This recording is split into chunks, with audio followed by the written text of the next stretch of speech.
Welcome to NHK's Radio English Conversation Program. I'm Marcia Krakauer. Hi, everybody. I'm Jeff Clark.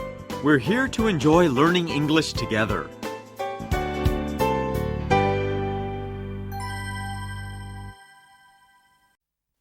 Moonlighting. Hey, Amy, where's your partner going in such a rush? Marco's late for his class again. I didn't know he was going back to school. He's not taking a class, he's teaching one. Every Thursday evening. Imparting his wisdom as an art director? That's his usual gig. But this semester, he's filling in for the drawing professor. Ah, the fine arts. I had no idea Marco was a fine artist in his spare time. It's not as highbrow as you think. Most of his students just take the course for fun. They're not going for their MFAs? They're all non-degree, actually. Some are way beyond college age. Probably they're more into studying than most undergrads. Yeah, going to school is a lot more fun once you've had a taste of the real world. I bet Marco gets a lot out of it, too. He does. He goes on and on about being back in a studio. You'd think he was Van Gogh or something. Marco bursts into a crowded classroom where one of his students, Rob, gently chides him for being late. Late again, Teach? By 5 minutes. Another student, Melissa, intervenes. That's nothing by New York standards. Thank you for being so understanding, Melissa. I'm a working mom. I know how draining it can be to have 2 jobs. Still, I wouldn't have it any other way. But if you had to choose, wouldn't you rather be at the agency? No, I find just as much satisfaction in teaching. After class, Melissa and Rob join Marco having supper at the university cafe. With all that you have going on, aren't you exhausted? Not really. My work has always been a source of fulfillment. Do you take a lot of work home? I try not to. I set aside my time at home for my son. I do a lot of my reading in these cafes, though. I still can't understand how you find this job so gratifying. It's the people I come in contact with. You meet some very unusual students. Browsing in a bookshop. Where are you taking me, Amy? I told you, Lise, it's my favorite place to spend a rainy afternoon. This is one forlorn neighborhood. Ah, here we are. Step this way to Bibliophile Nirvana. This must be the biggest, most decrepit bookshop in the city. Actually, it's only their annex. The main store's near Union Square. Hey, why have you been keeping this place all to yourself? This bookstore's no secret. It's a New York institution. See that section over there? The books are all half price. How can they afford to sell them so cheap? They're all reviewers' copies. These prices are fantastic. I know, and each section is a mile long. I could easily spend a whole afternoon here. I've done just that. It's a great way to pass the time when I have writer's block. It's a labyrinth in here. How do we find our way around? When in doubt, ask the staff. They're gruff, but well informed. Here comes someone now. Excuse me, sir. Could you point us in the direction of classical literature? Classical newly published, classical used books, classical rare first printings. Gee, I hadn't given it that much thought. We've got over 8 million titles in our catalog. Specifics help. On second thought, I think we'll just wander around. Thanks, though. Wow, that guy could use some people skills. You think he'd be happy working around books all day. Who knows, Amy? Maybe one day we'll see that book you're writing on these shelves. Not so fast. I haven't even found a publisher yet. Writing is a tough trade, but I have complete faith in you. Thanks. As an aspiring author, I can use the support. Now I know why you keep coming here. It's inspiring for book lovers and aspiring authors. Multiethnic soccer in Prospect Park. So, what are you up to this weekend? I'll be re-editing all weekend again. You really need to get out more. Come on, let's do something. Well, I do always manage to squeeze in a weekly soccer game in Prospect Park. I didn't know you played soccer. It's exuberating. I wouldn't miss it for the world. In fact, it is a little piece of the world. Is this some international soccer league you're a part of? Oh, no. Strictly pickup. In fact, there's no officiating. No set times. How do you know when to start playing? It's hard to explain. It all just sort of happens as we show up. How do you know who your opponents are? You don't. Most of us don't know one another's names or speak the same language. Except the language of soccer. Sounds pretty neat. Mind if I tag along? Marco and Joel show up at Prospect Park.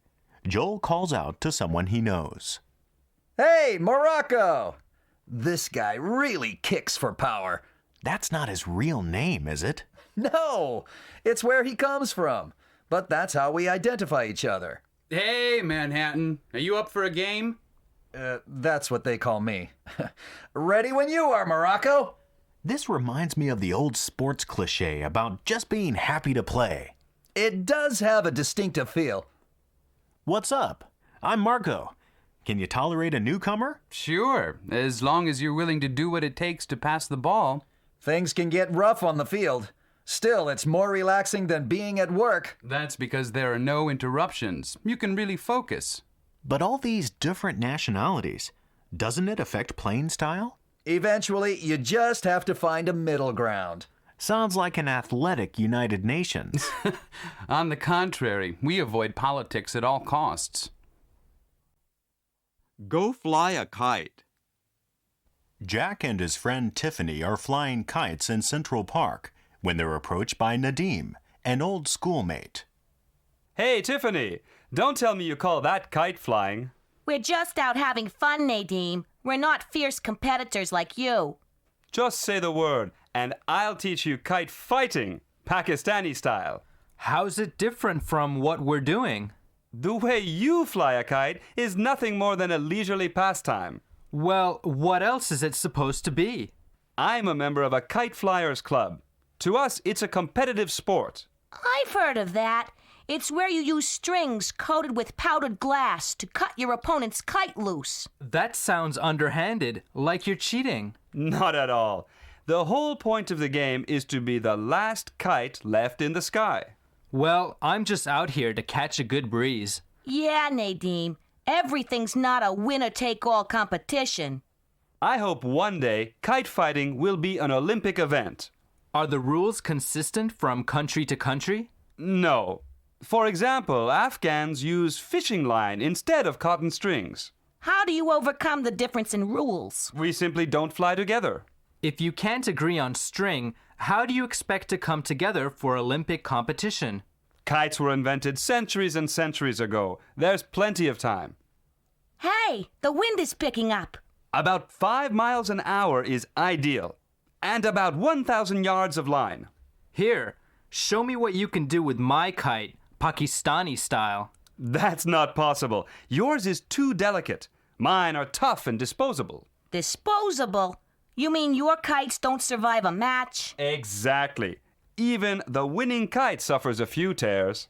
I have a feeling kite fighting's not for me. I'm too fond of my kite. Shopping for Thanksgiving. Kelly gives Amy a call. Amy, I was heading up to the village and thought I'd drop by. What are you going to be doing in this neck of the woods? I'm picking up the turkey I ordered at Jay's Market. That place is too expensive for me. Price isn't an issue if that's what it takes to make superb party food. Cancel your order. If you've got a car, I'll take you to the best grocery in the city. But Thanksgiving's only a day away. They enter a large supermarket in the shadow of the George Washington Bridge. We've come so far uptown, we've practically left the city. I admit this is a far cry from the luxe environment of Jay's Market, but I've never found a better selection of food. Look at these mountains of produce. And the quality is top-notch. I don't know how they manage to keep the prices so low. They don't spend their money on creating atmosphere. Wow! How many guests are you serving? That shopping list is a mile long. 12 in all. My whole family's coming. You're so brave. I'm just taking candied yams over to my brother's place. His wife's cooking? I guess. Unless she's having Thanksgiving catered. Last year was such a disaster. Believe me, it's not easy pulling off a huge feast. It takes years of practice. That means I'm years away from hosting Thanksgiving at my place. 20 minutes later, Kelly goes over her list. I've got sausage for the stuffing, acorn squash, and turnips. Well, now that you have the ingredients, the rest is up to your ingenuity. Actually, I was hoping to add something a little out of the ordinary. Then you've come to the right place. They've got a remarkable cheese section. Good idea. But I still feel like I'm missing something. Your cart looks awfully full. What else could you need? Oh my gosh, the turkey! How could I forget a 25-pound turkey? Jeff, if you were suddenly given 3 extra hours a day, how would you spend it? 27-hour day, huh? Well, Marcia, I guess I would probably be on another planet. That's how I would spend it, walking around in outer space. Jeff, can you be serious? All right, Marcia. Well, I happen to really like the work that I do. You do? I do, and including this job. And so about 2 hours I would spend in sort of background reading or some sort of preparation that I usually don't have time for. But one thing I've always wanted to do, and I would do with that extra hour, is paint or draw or just appreciate pictures. I've never had the time really to do that. Something to relax you. Exactly. How about you, Marcia? If I had those 3 extra hours a day, I'd probably pull out those books you've lent me over the years, pile them up next to the bed, open up a, fairly nice bottle of red wine, and stay in bed and read. I haven't done that for ages. Oh, so you say, but I think the reality is, Marcia, that if you had those 3 hours, you would work, and I would be walking somewhere in the mountains of Chichibu. That's more like it.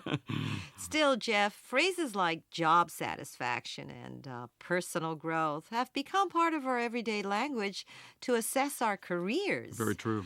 But I really wonder if people define themselves according to their professional success. Interesting. One survey I read found that for all the talk of Americans becoming workaholics, most of them would rather spend that time with their families and friends rather than going back to the office and plugging away at the computer. The demands of family life can be frustrating. But that doesn't mean people turn to the world of work for satisfaction. At least I don't. After all, work pressures cause far more stress than my bad game of golf. Oh, I see. Are you saying that you would rather get out to the course more? Is that it? I think I needed an extra 6 hours for that. Well, I guess when you come down to it, we still value ourselves through who we are at home or with friends. In your case, being a very good daughter, which you are. And in my case, being an understanding friend. Which you are. Thank you. But, that's more important, I think, for most people than what we do on the job. Well, I guess this topic naturally leads us on to family ties.